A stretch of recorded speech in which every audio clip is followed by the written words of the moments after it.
Hello बच्चों, स्वागत है हमारे यूट्यूब चैनल पे। चलिए, आज हम कुछ इम्पोर्टेंट टॉपिक पर चर्चा करेंगे। ये वीडियो थोड़ा लॉन्ग होने वाला है, इसलिए आप लोग अच्छे से सुनेंगे। सिर्फ ये ऑडियो है, समझ है तो वीडियो, लेकिन ऑडियो आपको सुनना है। हम बहुत सारी इंपॉर्टेंट बातें करेंगे एनवायरनमेंट पे, ठीक है। आने वाले जो एग्ज़ाम्स होंगे उसमें ये फैक्ट पूछे जाने की पूरी संभावना होगी। चलिए बात करते हैं प्रमुख समाज सुधारक और उनके संबंधित कार्य के। कुछ इंपॉर्टेंट टॉपिक हमने लिए हैं, ठीक है, उन्हीं पर हम चर्चा करेंगे। वो एनवायरनमेंट के भी हो सकते हैं, ज्योग्राफी के भी हो सकते हैं, हिस्ट्री के भी हो सकते हैं और पॉलिटी के भी हो सकते हैं, ठीक है। चलिए हम बात करते हैं प्रमुख समाज सुधारक और उनके संबंधित कार्य और पद की। तो हम बात करते हैं, एक थे D.K. कर्वे। तो D.K. कर्वे कौन था? तो D.K. कर्वे सचिव थे एक विडोरी मैरिज एसोसिएशन के। विडोरी मैरिज एसोसिएशन के वो एक सचिव थे D.K. कर्वे, तो ये ध्यान रखना।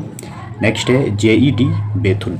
एक थे J.E.D. बेथुन, वो कलकत्ता में कन्या विद्यालय की उन्होंने स्थापना की थी। बेथुन जी ने कलकत्ता में कन्या विश्वविद्यालय की स्थापना की थी। और एक थे ईश्वर चंद्र विद्यासागर, जिसको आप भली भांति समझते हैं। ईश्वर चंद्र विद्यासागर जी ने कलकत्ता में संस्कृत कॉलेज के प्राचार्य थे। ये बेटा कलकत्ता में जो संस्कृत कॉलेज था उसके प्राचार्य थे ईश्वर चंद्र विद्यासागर जी। Next B.M. मालाबारी, ये पारसी समाज सुधारक थे। B.M. मालाबारी पारसी समाज सुधारक थे। बाल विवाह विरुद्ध संघर्ष प्रारंभ करना इन्होंने स्टार्ट किया था। बाल विवाह के विरुद्ध इन्होंने संघर्ष करना स्टार्ट किया था, मतलब बाल विवाह के ये विरुद्ध थे। कौन? मालाबारी जी, ठीक है। चलिए अब बात करेंगे हम कुछ प्रोटोकॉल्स के बारे में। बात करते हैं क्योटो प्रोटोकॉल, जो बहुत ज़्यादा इंपॉर्टेंट है। क्योटो प्रोटोकॉल कार्बन क्रेडिट की अवधारणा विकसित हुई ग्लोबल वार्मिंग से संबंधित है। देखो बेटा, क्योटो प्रोटोकॉल ग्लोबल वार्मिंग से संबंधित है, ठीक है। पहली बात तो ये। अब बात होती है स्टॉकहोम सम्मेलन, ये 1972 में आया था। स्टॉकहोम सम्मेलन 1972 में आया था। 5 जून को विश्व पर्यावरण दिवस इसी दिन घोषित किया गया था। जो स्टॉकहोम सम्मेलन है वो 1972 में आया था, और जो 5 जून को पर्यावरण दिवस मनाया जाता है वो इसी दिन घोषित किया गया था। ओके, नेक्स्ट बात करते हैं कार्टाजोना प्रोटोकॉल। एक आता है कार्टाजोना प्रोटोकॉल, ये जैव विविधता से संबंधित है। 2003 से इसे प्रभावी माना गया है। कार्टाजोना प्रोटोकॉल जैव विविधता से संबंधित है और इसे 2003 से प्रभावी माना गया है।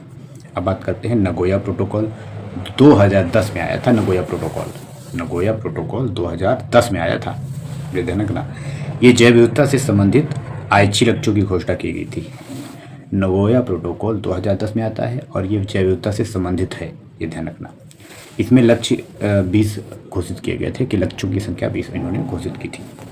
बात करते हैं Rio+20। ये 2012 में आता है और रियो डी जेनेरियो में आयोजित हरित अर्थव्यवस्था एवं सतत विकास से संबंधित है। ये Rio+20 हरित अर्थव्यवस्था और सतत विकास से संबंधित है। तो कुछ प्रोटोकॉल के बारे में हमने बताया, तो इसमें ध्यान रखना, इसमें ये क्यों आया था, किस डेट में आया था, ये ज़्यादा इंपॉर्टेंट है। जैसे कि स्टॉकहोम सम्मेलन 1972 में आया था। ये पर्यावरण दिवस घोषित किया गया था 5 जून को इसी दिन, तो ये फैक्ट इंपॉर्टेंट याद है। एक है कार्टाजोना प्रोटोकॉल, ये जैव विविधता से संबंधित है। प्रभावी कब से हुआ? 2003 से प्रभावी होता है। एक है नगोया प्रोटोकॉल, 2010 में आता है।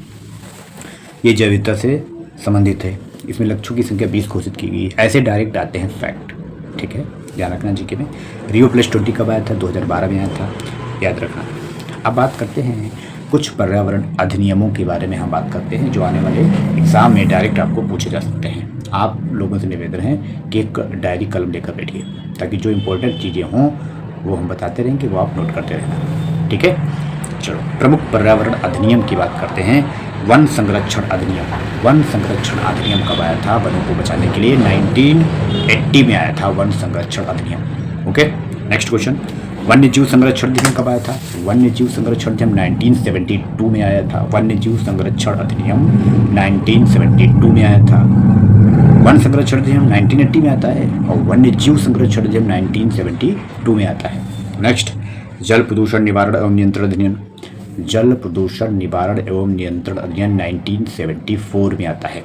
नेक्स्ट, वायु प्रदूषण अधिनियम कब आता है? वायु प्रदूषण अधिनियम 1981 में आता है। नेक्स्ट, ओजोन क्षयकारी पदार्थ विनिमय और नियंत्रण अधिनियम ये 2000 में आता है। जैविक विविधता अधिनियम 2002 में आता है। अच्छा, आप लोग बता सकते हैं कि ओजोन दिवस कब मनाया जाता है? हाँ, ओजोन दिवस कब मनाया जाता है आप लोग बता सकते हैं? चला कमेंट करिए, ओजोन दिवस कब मनाया जाता है। ओजोन का फार्मूला O3 होता है। ठीक है, ओजोन परत मिलती कहाँ पे है? पृथ्वी के ऊपर कई सारी परतें हैं गैस उसकी। ठीक है, तो पहली है ट्रोपोस्फियर, क्षोभ मंडल, जिसमें बरसात वगैरह बादल वगैरह बनते हैं। फिर इसके ऊपर है स्ट्रेटोस्फियर यानी समताप मंडल। तो समताप मंडल में ये ओजोन परत मिलती है।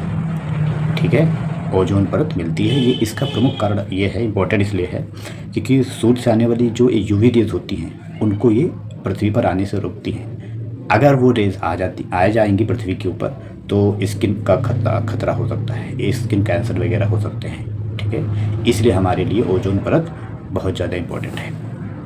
ओके, तो ये कुछ थे अधिनियम जो बहुत ज़्यादा इम्पोर्टेंट है, इनको आप जरूर नोट करेंगे भाई। अगली बात करते हैं प्रमुख प्रजाति के प्रकार। एक होती है कीस्टोन प्रजाति। ऐसी प्रजाति जो संख्या में कम होती है लेकिन उनका महत्व अधिक होता है, उन्हें कीस्टोन प्रजाति कहते हैं। देखो भाई, ऐसी ये प्रजाति होती है कीस्टोन जो संख्या में तो कम है लेकिन उनका महत्व बहुत ज़्यादा होता है, वो होता है कीस्टोन प्रजाति। जैसे बाघ यानी टाइगर, संख्या में तो कम है बाघ की नहीं है, लेकिन नेशनल एनिमल भी है भारत का, ये ध्यान रखना। तो इम्पोर्टेंस दी गई कि नहीं है, इसलिए ऐसी प्रजातियों को कीस्टोन प्रजाति कहा जाता है। नेक्स्ट है संकेतक प्रजाति, जो परिवर्तन के बारे में सूचना देती है। संकेतक से अर्थ से ही, शब्द से ही स्पष्ट हो रहा है, संकेतक प्रजाति यानी किसी न किसी का तो वो संकेत दे रहा है जो परिवर्तन के बारे में सूचना देता है। जैसे लाइकेन है, SO2 का प्रदूषण बढ़ जाए तो खत्म हो जाता है। जैसे लाइकेन, ठीक, अगर कहीं भी SO2 का प्रदूषण बढ़ जाता है, SO2, तो वहाँ से वो खत्म हो जाता है, यानी वो संकेत दे देता है कि यहाँ पर SO2 का मात्रा बढ़ चुकी है, प्रदूषण की मात्रा बढ़ चुकी है। SO2 एक प्रदूषण होता है, अगर उसकी मात्रा बढ़ गई कहीं पर है तो लाइकेन समाप्त हो जाएंगे। इससे आप लोग सोच सकते हैं कि वहाँ पर लाइकेन क्या संकेत दे रहा है कि यहाँ पर SO2 का प्रदूषण बढ़ गया है, इसीलिए लाइकेन यहाँ पर समाप्त हो रहे हैं। तो ये होता है संकेतक प्रजाति। ठीक, अब बात करते हैं एलियन प्रजाति। बाहर से लाई गई प्रजाति, जैसे चाय चीन से और आलू पुर्तगाल से आता है, लाया गया है। देखो, एलियन का मतलब ही यही होता है जो बाहर से आते हैं, बाहरी ग्रह से आते हैं, दैट इज एलियन। ओके, तो वही है, प्रजाति बन गई इसके चक्कर में एलियन प्रजाति। बाहर से लाई गई प्रजाति के लिए ये जानी जाती है एलियन प्रजाति। जैसे कि एक वही तुम्हारा, जैसे चाइना से लाई गई है ना, तो दैट इज एलियन प्रजाति। आलू पुर्तगाल से आया है, दैट इज एलियन प्रजाति। अम्ब्रेला प्रजाति की बात करते हैं तो अम्ब्रेला प्रजाति जो पूरे पारतंत्र के संरक्षण के लिए जानी जाती है, जैसे एक सींग वाला गैंडा, पांडा, टाइगर, दैट इज अम्ब्रेला प्रजाति। यहाँ पर इम्पोर्टेंट ये है कि इसके उदाहरण पूछे जाते हैं। ठीक है, तो याद रखना, अम्ब्रेला प्रजाति जो पूरे पारतंत्र के संरक्षण के लिए जानी जाती है उसे हम कहते हैं अम्ब्रेला प्रजाति। इसका उदाहरण होता है जैसे एक सींग वाला गैंडा। भाई, भारत उसको बचाने के लिए बहुत सारी चीज़ें की जाती हैं कि नहीं, संरक्षण किया जाता है। गैंडा, पांडा है, टाइगर है, इनको बचाने के लिए बहुत सारी चीज़ें की जाती है ना। तो ऐसे प्रजातियों को अम्ब्रेला प्रजाति कहते हैं। अम्ब्रेला माने छाता, छाते में बचाया जा सकता है, पानी बरसात होती है तब, तो वैसे समझ लो अम्ब्रेला प्रजाति क्या करती है। फ्लैगशिप प्रजाति एक होती है, फ्लैगशिप प्रजाति जो किसी पारतंत्र की पहचान बनती है, जैसे मणिपुर में केवल, लामजाओ, सुंदरबन में बंगाल टाइगर, ऐसे इस टाइप की प्रजाति को फ्लैगशिप प्रजाति कहा जाता है। जो किसी पारतंत्र की पहचान बनती है, जो किसी पारतंत्र की पहचान बनती है वो होता है, जैसे मणिपुर में केवल, लामजाओ, सुंदरबन में बंगाल टाइगर आदि। तो याद रखिए।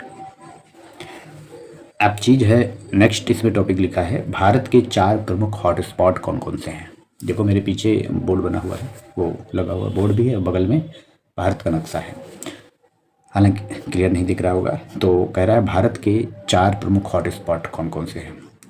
तो बहुत इंपॉर्टेंट है, ये याद रखना, हिमालय और पूर्वी। हिमालय, पूर्वी हिमालय। फर्स्ट नंबर पर कौन आता है? हिमालय, पूर्वी हिमालय। दूसरे नंबर पर आता है इंडो बर्मा क्षेत्र। इंडो बर्मा क्षेत्र, ये म्यांमार की तरफ वाला क्षेत्र, इंडो बर्मा क्षेत्र। नेक्स्ट आता है सुंडा लैंड, क्या आता है? सुंडा लैंड।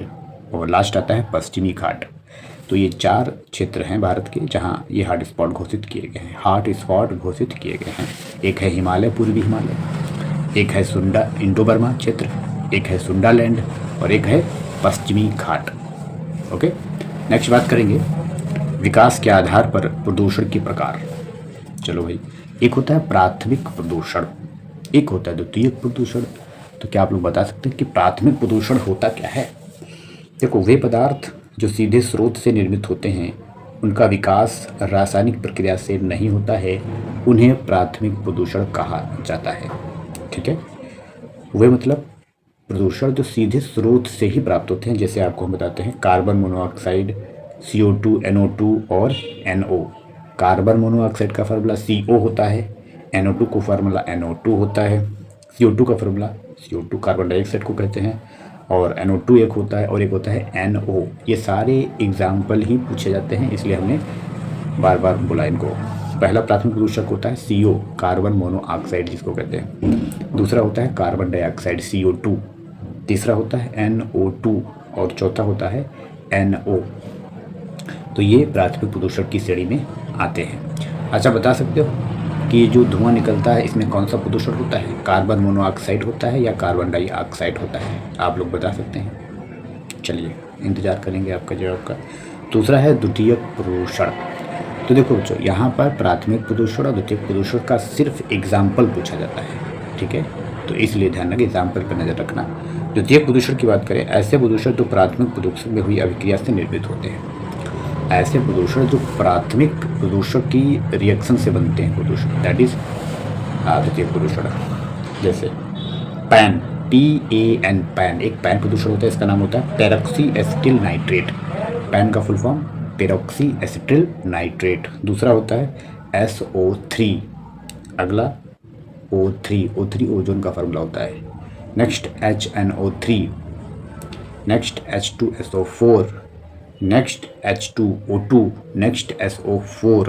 तो समझ रहे हैं आप, जितने बड़े बड़े से नज़र आ रहे हैं ये सब द्वितीयक प्रदूषण है, और जितने छोटे छोटे से नज़र आ रहे हैं वो प्राथमिक प्रदूषण है। जैसे प्राथमिक में हम बात करें तो CO आता है, CO2 आता है, NO2 और NO आता है। ठीक है, तो आप ये कर सकते हैं याद करने के लिए कि सबसे पहले प्राथमिक प्रदूषण एग्जाम्पल याद रखेंगे बिल्कुल। ठीक है, उसके अलावा जो भी आएगा वो द्वितीयक प्रदूषण होगा। द्वितीयक प्रदूषण में H2SO4, HNO3, SO4, O3, PAN, ये सारे के सारे द्वितीयक प्रदूषण की श्रेणी में आते हैं। ओके स्टूडेंट्स, नेक्स्ट बात करने वाले हैं हम लोग, हाँ, कुछ उत्तर प्रदेश में इंपॉर्टेंट चीज़ें आती हैं। जैसे उत्तर प्रदेश में कला और शिल्प संस्थान, इसके बारे में बात करेंगे। कला एवं शिल्प महाविद्यालय 1911 में लखनऊ में स्थापित किया गया था। कला एवं शिल्प महाविद्यालय 1911 में लखनऊ में स्थापित किया गया था। भारतीय ललित कला परिषद 1920 में वाराणसी में स्थापित किए थे। भारतीय ललित कला अकादमी 1920 वाराणसी। लखनऊ नगर निगम आर्ट गैलरी 1949 में स्थापित की गई थी। भारत कला भवन 1920 में वाराणसी में स्थापित किया गया था, और राज्य ललित कला अकादमी 1962 लखनऊ में स्थापित किया गया था। ये कुछ कला भवन हैं, इन्हें सिर्फ मिलाने के लिए आते हैं कि ऐसे पूछेगा तुमसे भारत कला भवन। ठीक, तो ऑप्शन में लाइन से दिया होगा मिलाने के लिए 1920, तो हमें इसे 1920 में मिला देना है क्योंकि 1920 में बनाया गया था भारत कला भवन। या फिर दिया होगा भारत कला भवन वाराणसी, लखनऊ, कानपुर, तो भारत कला भवन को हम वाराणसी से मिलाएंगे क्योंकि भारत कला भवन वाराणसी में है। ठीक, जैसे राज्य ललित कला अकादमी, तो ये तो लखनऊ में पड़ता है, लेकिन लखनऊ वाला भी हो सकता है और डेट भी हो सकती है। तो भारत राज्य ललित कला अकादमी 1962 में स्थापित किया गया था। ठीक है, नेक्स्ट उत्तर प्रदेश के राज्य चिन्हों की हम बात करेंगे।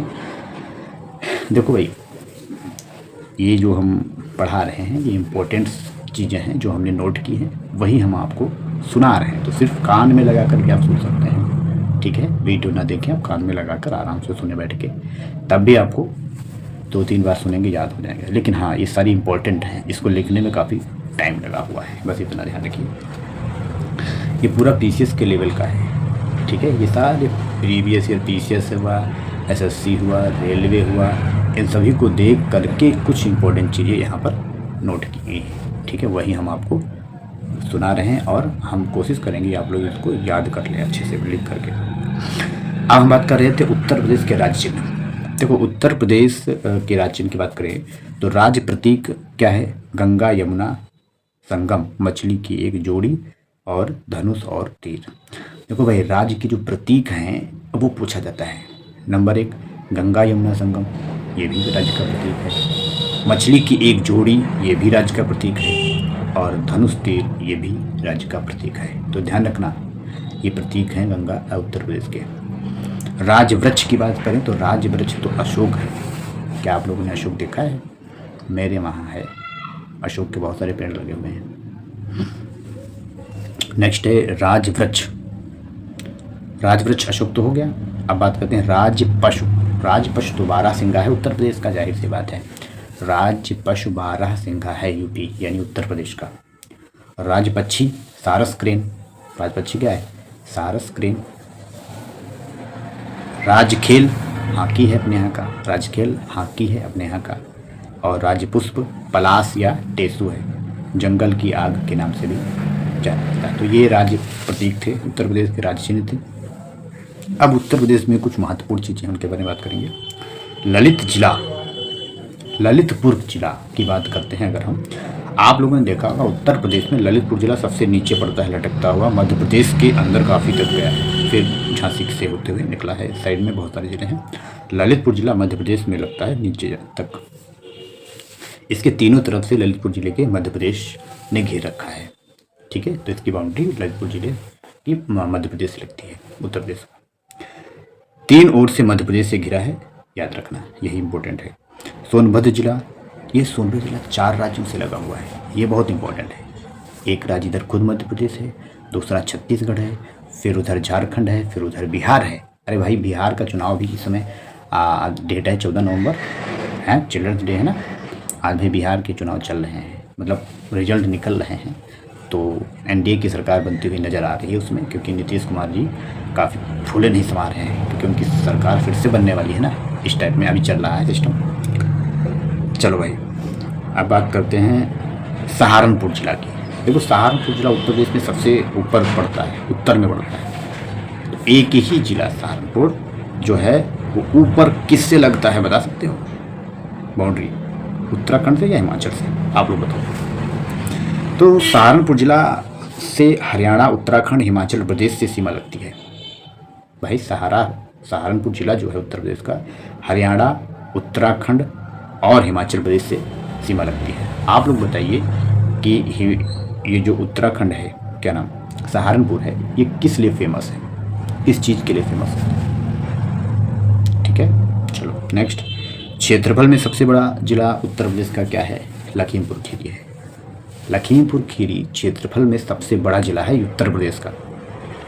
क्षेत्रफल 7,680 वर्ग किलोमीटर। भाई क्षेत्रफल पूछा नहीं जाता है, आप लोग बस उत्तर प्रदेश में कम से कम 3 जिले याद कर लीजिए। सबसे बड़ा जिला, फिर उससे छोटा, फिर उससे छोटा, और सिर्फ ही सबसे छोटा जिला याद कर लीजिए बस। नेक्स्ट है क्षेत्रफल में सबसे छोटा जिला हापुड़। इसका क्षेत्रफल लगभग 660 वर्ग किलोमीटर है।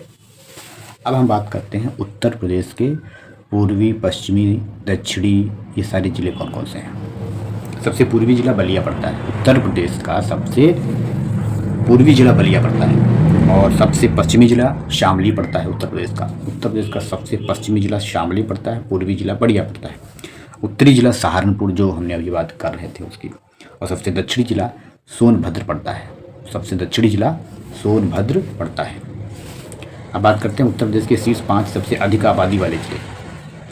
तो आप तो बता सकते हैं आप लोग कि सबसे ज़्यादा आबादी उत्तर प्रदेश में किस में है? नंबर 1 प्रयागराज, यहाँ पर सबसे ज़्यादा जनसंख्या है प्रयागराज में। दूसरे नंबर पर मुरादाबाद है, तीसरे नंबर पर गाजियाबाद है, चौथे पर आजमगढ़ और 5वें पे लखनऊ है। ठीक है, आप लोग बताइए लखनऊ किस लिए फेमस है, बता सकते हैं आप लोग? और मुरादाबाद किस लिए फेमस है? 2 क्वेश्चन है आप लोग, लखनऊ किस लिए और मुरादाबाद किस लिए।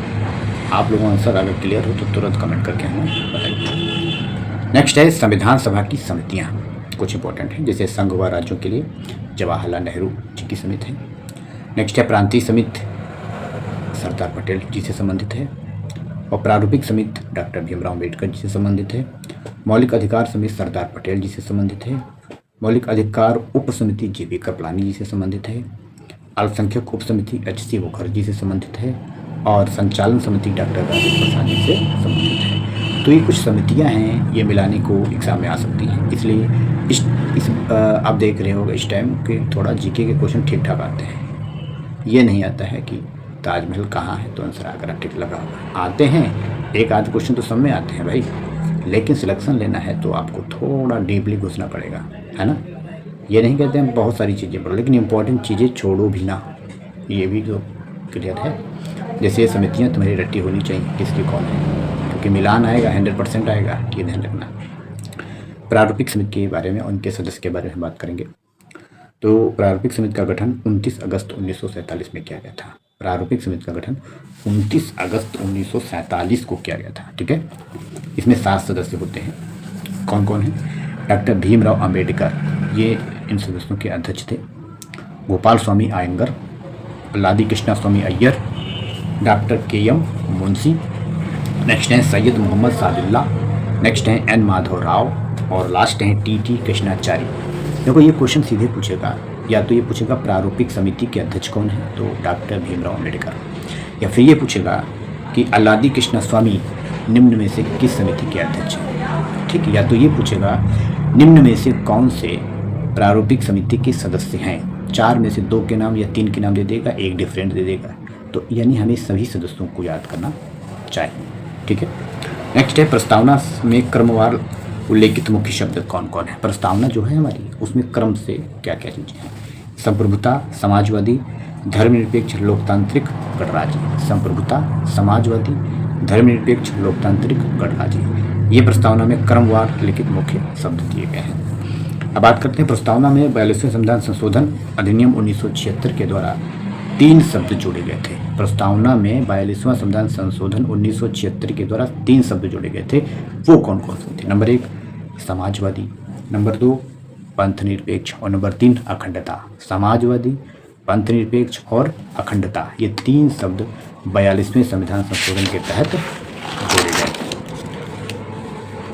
ओके, अब बात करते हैं प्रत्यक्ष लोकतंत्र के 4 मुख्य प्रकार कौन कौन से हैं। प्रत्यक्ष लोकतंत्र के 4 प्रमुख प्रकार। ये ऐसे क्वेश्चन हैं जो ऐसे लगते हैं हवा में उड़ गए, पता नहीं ये क्या पूछ रहा है। तो आप लोग को याद रखना है परिप्रेक्षा, पहल, प्रत्यावर्तन, जनमत संग्रह। परिप्रेक्षा, पहल, प्रत्यावर्तन, जनमत संग्रह, ये 4 मुख्य प्रकार हैं। अब बात करते हैं भारत की प्रमुख झीलों के बारे में। ये वीडियो आधा घंटे की होने वाली है, लगभग आधा घंटा तो आप लोगों को देखना ही पड़ेगा।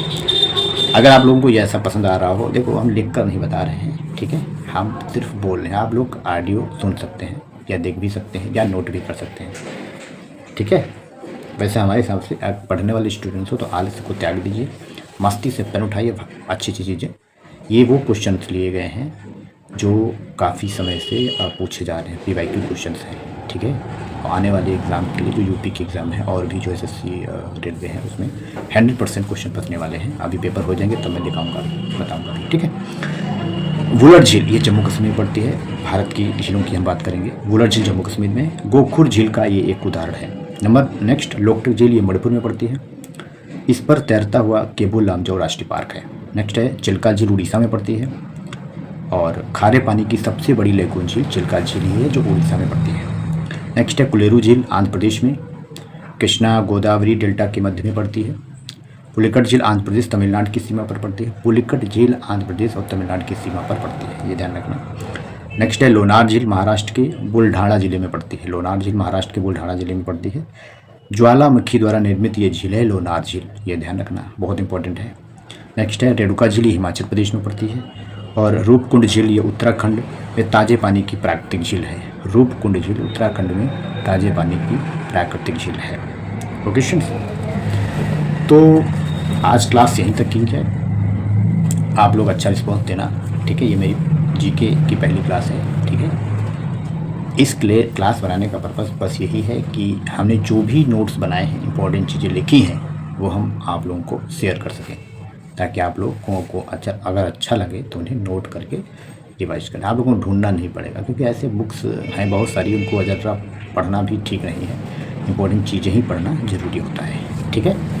ओकेशंस मिलेंगे नेक्स्ट वीडियो में। Thank you.